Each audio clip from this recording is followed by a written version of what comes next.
Fox 61 News at 5 starts now.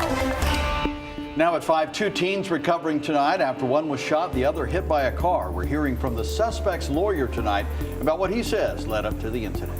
And questions arise about overtime practices at a local police department after a new recruit resigns after just a few weeks on the job. The union's responding tonight. It will be a legacy for generations to come that will enjoy this pristine piece of paradise. A deal is reached to save Deer Lake, while local leaders are applauding the decision. Plus, a human case of West Nile virus detected right here in Connecticut. We're learning more about the first case of the season. And good evening, and thanks for joining us at 5. I'm Brent Hart. And I'm Sarah Sanchez. Well, the holiday traffic rush is on as folks head out to take advantage of the 3-day weekend. Fox 61's Raquel Harrington did a ride along and shares what state troopers want to remind folks about ahead of their weekend travels. Raquel. It's a holiday weekend and a long weekend at that. So more cars are expected on our highways and our roadways. And I want you to take a look at this one right here behind me. While traffic seems to be flowing pretty good, Connecticut State Police that I spoke with say, that won't look like that for long. It's a holiday weekend, so the Connecticut State Police are standing by. We're ready. I'm ready. I know we are ready. They're prepared and out on the roadways and highways around the clock. We're obviously staying safe, but you just don't think about, the grind. You just do your jobs. A job Trooper Williams says is vital as they work to prevent accidents so everyone makes it home safely. You think about your loved ones, your friends, and, getting home to them and having fun with them this weekend. Fox 61 joined Trooper Williams for a ride along. While this is the start of a long weekend, he says they're focusing on getting impaired and intoxicated drivers from behind the wheel. There will be some DUI roving patrols. We do usually stop cars with distracted driving, reckless driving, just to show people that we are out here. This is huge as AAA expects New England roadway travel to be at pre-pandemic levels, which troopers say will reflect in numbers. During the holiday weekend, any holiday, Labor Day, Memorial Day, Christmas, Thanksgiving, there are more cars on the road, which means, more numbers for us, unfortunately. So last year during Labor Day weekend, there were 406 motor vehicle accidents, 3 fatalities, and 41 DUIs. Now, pre-pandemic, in 2019, there were 424 motor vehicle accidents, 1 fatality, and 46 DUIs, which is why there's a push to remind folks of the basics. If you do your job on the road by driving safe, staying, not being distracted, not being impaired, everyone will benefit from that. All right, so troopers also want to remind folks of the basics. When you get behind the wheel, that is your only priority is that roadway. So remember to buckle up, click it or ticket, the saying, drive sober or get pulled over, and make sure you go the speed limit. So I want you guys to keep an eye on those markers when you are out on the highways and roadways. We're live on the Sky Deck. Raquel Harrington, Fox 61 News. Yep, eyes on the wheel, Absolutely. eyes on the road, hands on the wheel. Better let my wife drive this weekend, I guess. Yeah, Raquel, no thank you. Stay safe. All right, developing tonight, a human case of West Nile virus has now been detected here in Connecticut. It's the first human case of the season. According to DPH, the person infected is a man between the ages of 70 and 79. The case was detected in New Haven County. We are told the victim is now at a rehab facility recuperating. Several communities have reported they've detected West Nile in mosquitoes, but again, this is the first human case in the state. Absolutely beautiful day heading into the holiday weekend.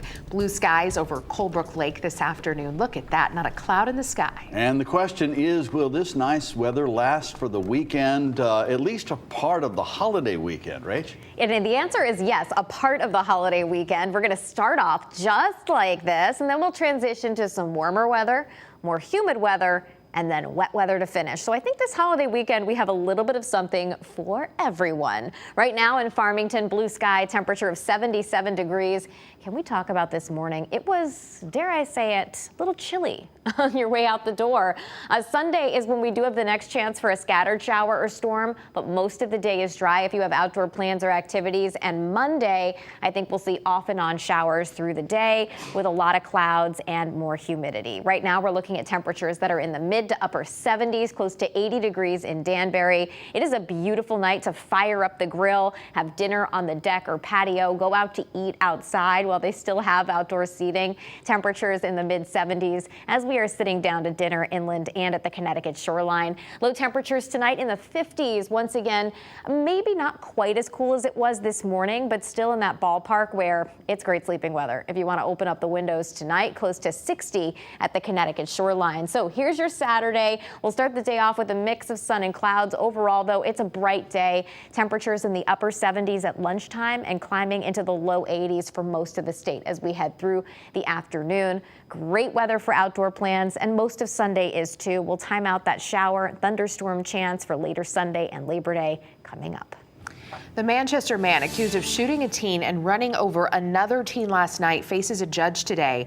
Jamie Garcia of Manchester just posted his $1 million bond this afternoon. Now, Fox 61's Carmen Chow joins us live outside Manchester Superior Court with the new details from the arrest warrant tonight. Carmen, what did you learn? Brent and Sarah, the warrant states the teens were actually at a birthday party playing a game of tag outside. Garcia got mad the teens were running around his property, and that's when he took matters into his own hands. What do you want to say? He's a working man. Please, no comment. No comment. Jamie Garcia walking out of the courthouse with his family after posting his $1 million bond. He kept his head down as he walked and did not answer any questions. According to police, just before 9 Thursday night, Garcia shot a 16-year-old in his upper right arm on McKee and Doherty Streets, who was brought to a hospital and is in stable condition. When officers were investigating the shooting, they then received reports of Garcia allegedly running over a 17-year-old also on McKee Street. Further investigation revealed the teens and several other of their friends were walking on Doherty Street when Garcia allegedly brought out his gun. The teens ran away from Garcia, who then allegedly fired several shots in their direction. Garcia later got in a car, drove towards the teens, ultimately hitting the 17-year-old. The grandmother of one of the teens, Cindy Edwards, say the group was at a birthday party. They were playing, Manhunter or whatever game that was running around the neighborhood. According to the lengthy arrest warrant, it stated the teens were playing a game called Manhunt outside, running through the property of Garcia's home. Garcia then allegedly yelled, "Get out of here," and seconds later fired off several shots before running over the 17-year-old. But Garcia's attorney says the teens were allegedly burglarizing his home. The man has been working at the same job for 30 years at Shears Automotive in Hartford. He's a very responsible homeowner, very responsible father, very responsible citizen. Duray says he saw the ring video himself, where it allegedly shows 8 teens running away with hoods on. And again, Garcia did post his $1 million bond. He is due back in court next week. I'm live in Manchester. Carmen Chow, Fox 61 News. Thank you, Carmen. Well, right now, a state police investigation into the death of a man who was shot by state troopers with a stun gun. 38-year-old Ryan Marzi's family says he died 4 days after the shooting. State police say Marzi did not listen to commands during a reported domestic assault call in August. He was then shot with the stun gun after officers say he advanced towards those troopers. Marzi was sent to the hospital and discharged into state police custody days before he died. A former Children's Museum director pleads guilty to distribution of child pornography. Robert Eckert's facing 5 to 20 years in prison. He used to work at Lutz Children's Museum in Manchester as its executive director. Eckert was arrested last April after police say he possessed nearly 2,000 images and more than 70 videos of child sexual abuse. The New Haven Police Union issued a press release yesterday saying they denounced the shorthanded police department's practice of ordering officers to work 40 hours of overtime a week, but the chief and the mayor say it's simply not true. Fox 61 New Haven County Bureau reporter Tony Terzi joins us live now from New Haven Police Headquarters with how this release is tied to a resignation of an officer earlier this week. Tony. Hey there, Brent. Good afternoon, everyone. This officer, who's only been on the job for about 6 weeks after graduating from the New Haven Police Academy, essentially said he was being overworked. The New Haven Police Department is presently staffed with roughly 80 fewer officers than they're budgeted for, so the city is working to close that gap. The chief and I, the assistant chiefs and other police officers have been knocking on doors around the city. We've conducted fairs. We've done a lot of community outreach. But the union insists some officers are mandated to work at least 40 hours of OT each week, which can be physically and psychologically draining, leading to one new officer resigning on Wednesday. And I don't think that's no end in sight, unfortunately. There's more talk of more officers resigning. The reality is we are not holding officers over for 40 hours or more. In fact, this last week alone, we held some officers over, but there was only one officer that was held for 24 hours, spread out across the week. The new police chief says they're doing what they can to attract committed cops. We're going to have like an open enrollment type program. We've provided $10,000 for lateral officers. I mean, things that have never been done before. Lateral officers meaning ones currently working for other departments. And while the union president acknowledges the city is being proactive, he says the union has a long memory. This was an issue back in 2020 when, as you know, Mayor Ehrlich's first budget, he cut nearly 30 officer positions. Now, the union has been without a contract for a couple of months, and the mayor says he's absolutely convinced that the union rattling the cage over the last day or two has a lot to do with them wanting to stoke negotiations on a new deal. For the record, no negotiation scheduled just yet. We're live outside New Haven Police Department with a fire truck headed by. I'm Tony Terzi, Fox 61 News.